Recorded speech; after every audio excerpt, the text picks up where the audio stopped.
Welcome back to the second hour of our program. So yesterday I made a comment, kind of in response to a caller who was talking about, well, you know, the Democrats are not spending enough money down here in Mississippi, is my recollection. Might have been Alabama, one of the southern states. And my response was, well, the problem is the Democrats don't have that much money. Most of the political spending in this country, at least from billionaires, and it was over $1 billion in the last election just 2 years ago, or just a year ago.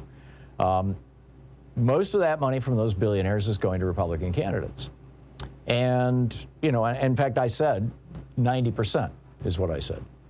And, you know, a couple people reached out to me in fact, there were, you could find them on my Twitter feed saying, but wait a minute, you know, there's charts and graphs out there that show completely different stories. American for Tax Fairness, for example, just published a graphic showing that billionaires have become big givers to both parties and that, you know, they're giving roughly the exact same amount of money to Democrats as to Republicans.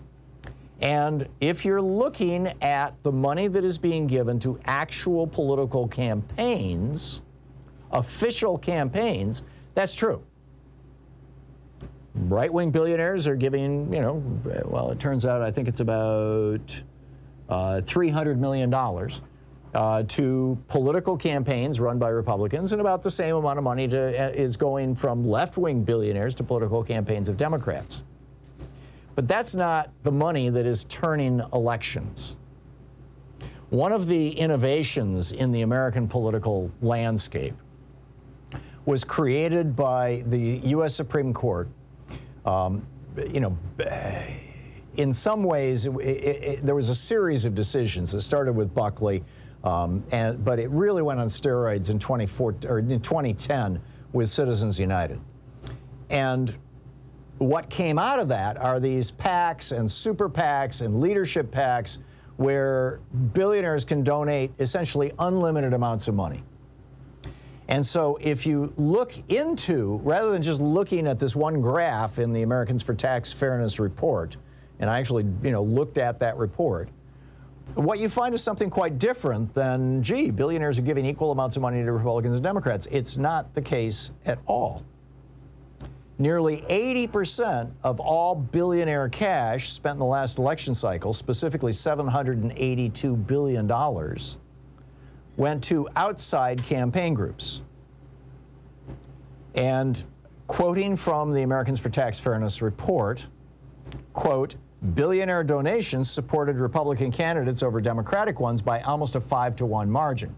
So that would mean that Republicans are getting 80%. I said 90%. That would mean that Republicans are getting 80% of the billionaire money outside of the money that's given to their actual campaigns, which is 80% of all the money that they're giving is outside of the normal campaigns. But then it gets even worse. They looked at North Carolina, Ohio, and Wisconsin, 3 states where Republican senators or Republican candidates, Ted Budd, J.D. Vance, and Ron Johnson, won with massive infusions of billionaire money that did not go through their campaigns. So it wasn't reported. It's not in the official statistics. Instead, it was dark money. You know, at the time it was dark money. Now, you know, a year and a half later, we can see, you know, where that money went. And again, this is a verbatim quote from the Americans for Tax Fairness report. Quote, Republican billionaires outspent the much smaller pool of Democratic billionaires by at least 9-to-1 in each race. So I stand by my 90%, with the caveats that I just shared with you. You know, so FYI. And you can find it all over at Americans for Tax Fairness, and you get all the details. All righty. A few other things here going on. Is America joining the rest of the civilized world with free tax returns? By the way, just to put one final nail in that, you know, the billionaire spending, I just want to say this billionaire shopping spree is a huge threat to democracy in the United States.